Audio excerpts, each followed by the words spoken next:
네, 보복운전 혐의로 기소된 배우 최민수 씨에 대해서 검찰이 징역 1년을 구형했습니다. 그러나 최 씨는 보복운전은 하지 않았다는 정반대의 입장인데요. 짚어보겠습니다. 서 기자, 이게 사실 저는 좀 기억이 가물가물하거든요. 어떤 주장이었나요? 일단 지난해 9월에 있었던 사건입니다. 네. 사실 연기로 많은 왕성한 활동을 벌이고 있던 최민수 씨가 이 보복 운전 혐의를 받고 있는 건데요. 영등포구 여의도의 한 도로에서 이 앞서던 차량을 보복 운전을 하고 상대 운전자에게 욕설을 한 혐의로 검찰에서 기소가 됐습니다.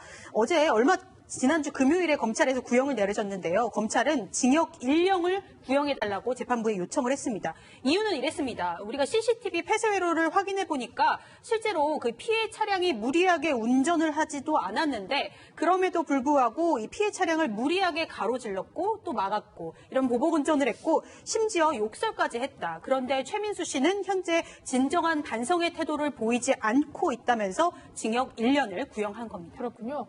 그러니까 최민수 씨는 나는 보복운전을 한 적이 없다. 이러한 주장이잖아요. 그렇습니다. 최후 변론에서 뭐라 했냐면 네. 자기는 영향력을 미칠 수 있는 사람인데 물이 이렇게 출성하다고 말은 했지만 욕설을 한 것도 후회하지 않고 그리고 보복운전은 안 했다고 하는데 최민수 씨가 이제 여러 무리사를 익히고 있어요. 제가 현직에 있을 때도 최민수 사건을 했었어요. 그런데 여러 가지 사건이 걸려있네요. 아무튼 본인이 연예인이면 좀 자중했어야 되는데 저렇게 무리 일으키게 되면 본인한테도 손해인데 아무튼 안타까운 일입니다. 네, 연예인으로서 자중하지 못한 책임도 있지만 일단 유죄인지 무죄인지 저희가 그 부분을 좀 집중해 보도록 하겠습니다.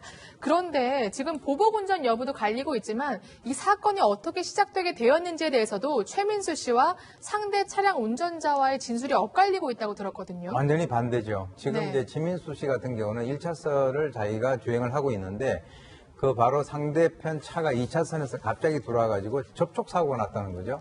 그래서 접촉사고가 났는데도 거기서 정지하지 않고 그대로 주행을 했기 때문에 네. 자기가 화가 나서 따라갔다 이렇게 이제 얘기를 하고 있는데요. 그 상대 쪽에서는 아예 접촉사고가 없었기 때문에 자기는 도주를 한 거하고는 전혀 상관이 없다. 그래서 자기를 앞을 가로막고 뭐 욕설했다라고 하니까 이거와 연관돼 가지고는 현재 이제 검찰에서는 또 다른 판단을 하고 있는 것 같습니다. 그렇군요. 그러니까 최민수 씨는 상대방 때문에 사고가 났다 이렇게 주장하고 있는데 반대로 검찰은 최민수가 사건의 발단이다 이렇게 주장을 하고 있군요. 최민수 씨는 사실 욕설 부분을 두고도 상대 차량 운전자와 팽팽히 맞서고 있는데요. 먼저 지난 4월 재판 출석 당시 최 씨의 이야기를 들어보겠습니다. 모욕죄까지 포함돼서 저한테 고소를 했는데 저에게는 그런 굴욕죄로 다시 얘기를 할 수밖에 없는 제가 갖고 있어야 할 나름대로의 어떤 존엄성, 가치 이런 부분에 대해서 그렇게 파고드는 것이 저에게는 굉장히 큰 유감이라고 생각이 들어요. 언어의 거룩함이나 경고망동함에 대해서의 어떤 신중함 이런 부분에 대해서 좀 더 예민한 그리고 좀 더 섬세한 그런 거로 생각을 했어야 되고 행동을 했어야 되는데 그렇지 못한 거에 대해서는 유감이라고 생각하고요. 그러니까 최민수 씨는 언행에 신중했어야 되겠지만 모욕죄로 고소한 건 유감이다 이렇게 얘기를 하고 있는데 그러니까 어떤 말들, 어떤 심한 말들이 오갔게 이런 얘기를 하는 거죠?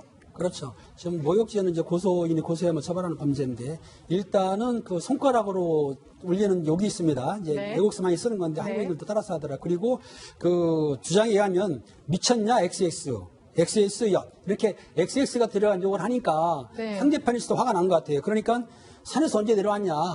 당신 같은 사람은 연예 활동을 못 하겠다 이렇게 이제 반응을 했겠죠. 그런 상황인데 어떻든 최민수 씨 입장에서 볼 때에는 자기한테 그렇게 반응하는 사람에 대해서 죄송하다 사과한 게 아니고 오히려 욕을 했기 때문에 상대방이 흥분하니까 화도 나니까 지금 무역죄를 고소한 것 같아요.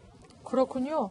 사실 이거는 CCTV가 없으면 누구 말이 진짜인지 구별하기가 어려울 것 같은데 어떻게 될까요? 그 당시 CCTV는 최민수 씨 거는 연결이 되어 있지 않았고요. 그 다음에 지금 또 그 상대방 거는 블랙박스 복원을 했지만 실패했습니다. 예. 그래서 CCTV로는 지금 아까 그 사고도 그렇고 이 모욕도 잘 나타나 있지 않은 거예요. 네. 이거는 이제 결국 주위의 목격자라든가 네. 뭐 또 피해자, 그다음에 여러 사람의 얘기를 들을 수밖에 없는데요.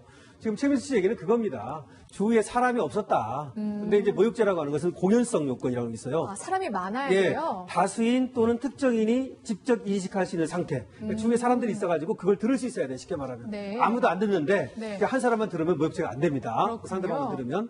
그런 얘기를 하는 건데 그거는 뭐 지금 주위에 사람이 얼마나 있었는지 이건 뭐 따져봐야 되겠습니다만은 아무래도 연예인이었기 때문에 사람들이 좀 모였을 가능성이 많거든요.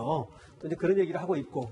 그 다음에 뭐 특정성 요건 이런 얘기 하는데 특정성은 뭐 그 상대방이니까 사실은 뭐 정해져 있다고 봐야 되고요. 이거는 이제 법원에서 따질 문제지만 사실은 뭐 최민수 씨 얘기가 받아들여지기는 쉽진 않을 겁니다. 아, 그래요? 모욕죄가 성립할 가능성이 좀 더 많다. 아, 그래요? 이렇게는 볼 수 있겠죠. 네, 그렇군요. 이렇게 다양한 쟁점들에 대해서 다음 달 4일 1심 판사가 결론을 내리는데요. 사실 점점 재판이 진행될수록 긴장하거나 걱정될 법도 한데 최민수 씨는 시종일관 여유로운 모습을 보이고 있습니다. 먼저 지금까지 최민수 씨 그리고 아내인 강주은 씨의 모습이 어땠는지 보고 오겠습니다. 민망한 날이죠. 좀 민망한 날이죠. 여러분들은 좋은 하루 되세요. 다녀오겠습니다. 바이. 식사하고 오시고 점심시간 됐으니까 차 한 잔 마시고 그러면 아마 법정에서 나올 겁니다. 오늘 오시면서 여러분들은 혹시 보셨는지 모르겠지만 벚꽃이 많이 폈습니다. 옆에 언니 계셔가지고 웃고 싶은데 웃지를 못하고 있습니다. 여름이 돼가는데 건강 유의하시고요. 에어컨이 없으시는 분들이 지금 걱정이에요. 언니도 한 말씀 하시죠. 아니요, 이제. 언니도 한 말씀 하시죠. 사실 애칭까지 불러가면서 저 재판정 앞에서 쉽지 않거든요. 굉장히 여유로웠는데 이번 결심 재판 때도 마찬가지였다면서요. 역시나 함께했고 역시나 여유로운 모습이었습니다. 배우자 강주은 씨는 최민수 씨가 재판에 참석할 때마다 SNS에 이 두 부부의 다정한 사진을 올리면서 약간의 소회도 밝히고 있는데요. 지난 1차 공판 때 지금 보시는 사진이 올리는 사진인데 살다 보면 이런 날도 있고 저런 날도 있다 이런 글을 올리기도 했습니다. 모든 일은 다 지나간다 이런 소회를 밝히기도 했고요. 이번에 검찰에서 징역 1년이 구형된 뒤에도 SNS에 역시 이 사진을 올렸는데요.